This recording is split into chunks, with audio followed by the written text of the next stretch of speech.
আসসালামু আলাইকুম। কি অবস্থা? সবাই কেমন আছেন? আলহামদুলিল্লাহ আমি ভালো আছি। দুপুরের আয়োজন ছিল ডিম ভাজি, লাউ শাক, আলু দিয়ে ভাজি আর মূলা দিয়ে ডাল। তো এটাই হচ্ছে খেতে বসেছিলাম। আর লাউ শাকটা পাশের বাসার একটা আন্টি গ্রামের বাড়ি থেকে আসছে, সে নিয়ে এসেছে। সবাইকে দিয়েছিল, তো আমাদেরকেও দিল।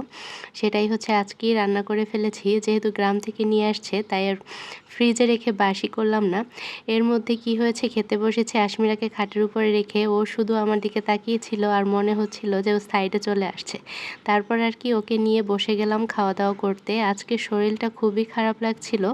সকালে হচ্ছে ঘুম থেকে ওঠার পরেই প্রচণ্ড মাথা ব্যথা ছিল। গতকালকেও মাথা ব্যথা ছিল। টানা ২ দিন ধরে মাথা ব্যথা, ঠান্ডা এবং জ্বরও ছিল। আমার কণ্ঠ শুনে বুঝতে পারছেন হয়তো আমার ঠান্ডা লেগেছে। এবার হচ্ছে সকালে ঘুম থেকে ওঠার পরে দেখলাম যে প্রচণ্ড মাথা ব্যথা, ঠান্ডা আর হালকা, হালকা জ্বর ছিল। যাই হোক, এখন হচ্ছে খাওয়া-দাওয়া করতে বসে গেলাম আশমিরাকে নিয়ে। আশমিরাকে নিয়ে বসে খেতে আমার ভালোই লাগে। ও হচ্ছে দুষ্টামি করে আর আমি এই ফাঁকে খেয়ে নিচ্ছিলাম। কিন্তু ও হচ্ছে সবকিছু হাত দিয়ে ধরতে চায় এখন। যদিও মুখে দিবে না, ফেলে দিবে। এখন আমি হচ্ছে ভাবলাম আমি আগে খাওয়া-দাওয়া করে নেই, তারপর একটু ওকে খাওয়াবো। সিজন চেঞ্জ হওয়ার কারণেই হয়তো শরীরটা খারাপ লাগছে আর ঠান্ডা হয়েছে, জ্বরও এসেছে।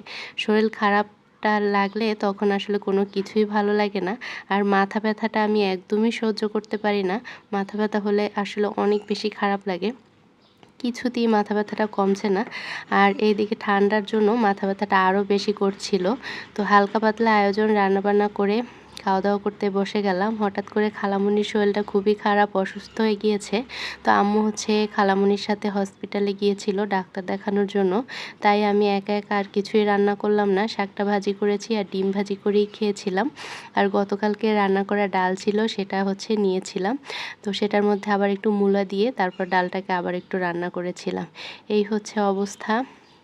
শরীর খারাপ থাকলে কোনো কিছুই ভালো লাগে না। সবাই ভালো থাকবেন। আল্লাহ হাফেজ।